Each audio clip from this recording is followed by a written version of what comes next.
Hi, this is Sophia from sophiaoja.com, helping you create websites that convert.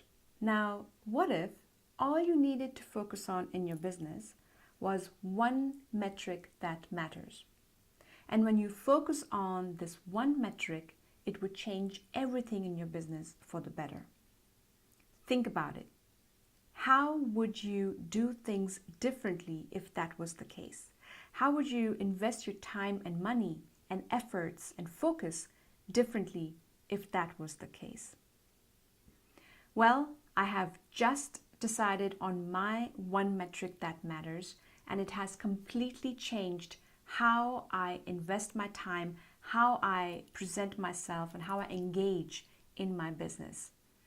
I feel a lot more focus, a lot more clarity, and a sense of accomplishment. When I wrap up the day, when I go to bed at night, I feel that I have accomplished something. I have made efforts and I have a sense of completion. This is a big change from working all hours of the day and night and still not feeling a sense of accomplishment. If you are a solopreneur juggling multiple hats, multiple things all the time in your business, you may relate to this feeling. Well, things don't have to be this way. I invite you to watch this video and read blog post number 44 that goes along with this video and take some time to carve out your one metric that matters. I did exactly that last weekend. I read an inspiring article by Garrett Moon, the CEO of the SaaS company CoSchedule. And in this article, he shared how he used the one metric that matters framework to build his company to $5 million in revenue in just a few years. So I decided that I would take some time over the weekend and come up with my one metric that matters. By the end of this video, I hope that you can also follow along the process that I went through and come up with your one metric that matters and an action plan that you can put into place to create more success in your business. Are you ready? Let's begin. So what is the 1MTM framework? It refers to the one metric that matters concept that was introduced in the book Lean Analytics.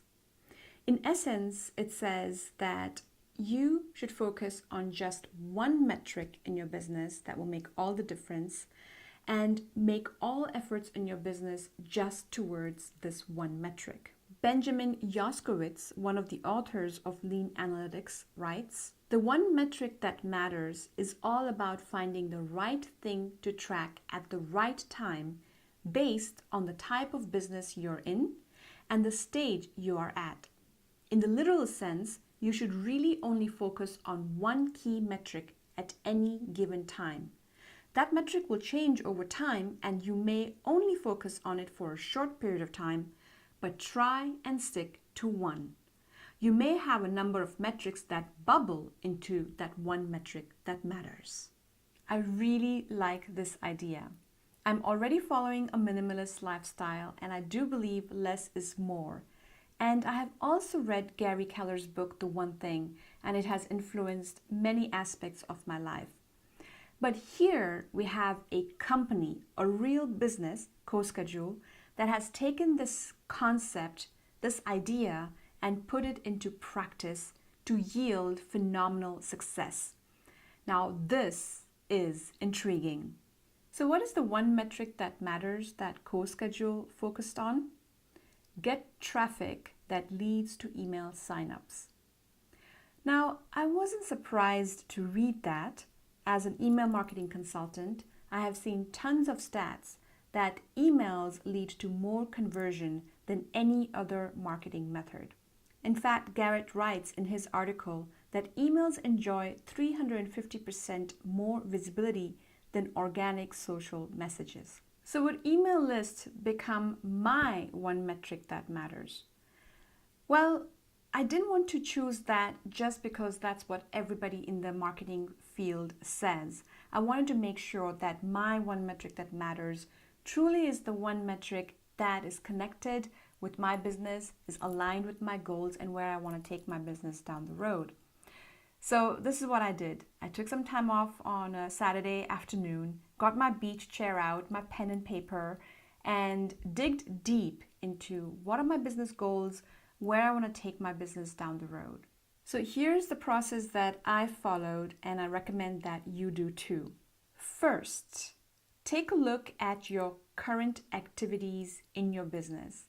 What are you already doing and what are you already tracking?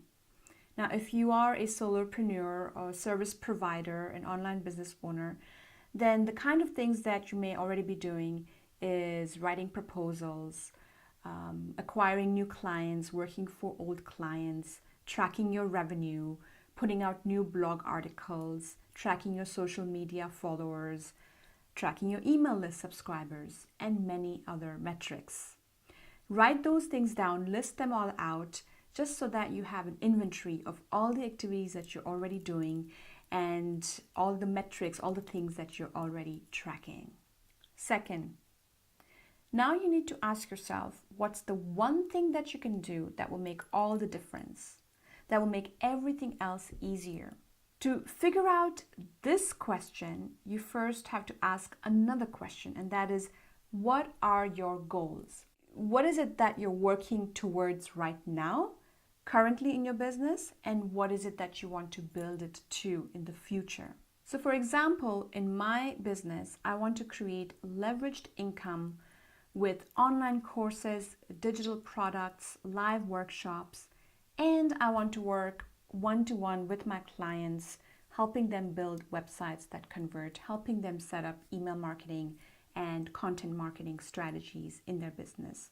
So write down clearly what you want to achieve with your business, and that will help you figure out the one thing that will make all of that easier.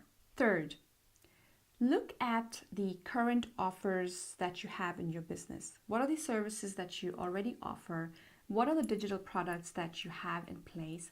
And also look at what you're building, what you want your business to offer in the future. What is it that you're working towards? So in my case, for example, I'm currently offering Squarespace web design services and email marketing implementation. So that's what I'm currently offering. What I'm moving towards is keeping the focus on websites that convert, web design on Squarespace, and I want to add in content marketing strategy sessions, live workshops. I already have one at the moment. I want to add a few more. And I also want to create digital products like online courses. So that is sort of the game plan. That is what I'm working towards. So now that you know your current activities, you know what you're tracking, you know more clearly what you're building, what you're working towards, what your current products and services are at the moment. Now you can ask yourself, what is the one thing that you can do that will not only help you right now, but more importantly, help you down the road to the future that you're building? I did a similar assessment and I realized that an email list indeed is important because it stays at the foundation of all my activities. When people have built their like, trust, and know factor with me, then they're going to be ready to take the next step, whether it's working with me one-to-one or going to my workshops or buying a digital product down the road. So now I know that building my email list is front and center for my business. It's the one metric that matters. But knowing this one metric that matters is not enough, right? Because if I'm just going to sit there, track my email subscribers, that's not going to move by itself. I've got to put in some effort, do some tasks, take some action in order to move that needle in the right direction. And from previous assessments, I've already figured out that writing blog articles and creating YouTube videos are two key ways that I create content. It is also very SEO friendly. It's very much liked by Google, especially the YouTube videos, and it's helping my business to be found. Now I'm also going to add in more content upgrades. The blog articles and the YouTube videos help solve particular problems for my audience. And then the content upgrades and lead magnets will take it a step further to provide tools, processes, checklists, guidelines, so that my audience can go deeper in solving those same problems. So as you can see, even though I am tracking, my one metric that matters is the size of my email list, I will need to track subordinating metrics that support that goal. And those are the number of blog posts, the number of content upgrades, the number of YouTube videos. So I hope that you too can follow this entire process and come up with your one metric that matters. To help you do just that, I've created a One Metric That Matters kit. You can download that at sophiaoja.com/one metric. And what it contains is a step-by-step guide so that you can follow the process, ask the right questions, and come up with that one metric. It also has a Google spreadsheet that you can copy and make use of. It has all the metrics that I'm using in my business, so you can take a look at what that looks like and create a version for your business. And finally, I'm also including a video tutorial that will walk you through it all. So go over to my website, sophiaoja.com/one metric, and download your one metric kit and begin making changes in your business. Thank you so much for joining me today. See you in the next video. Bye!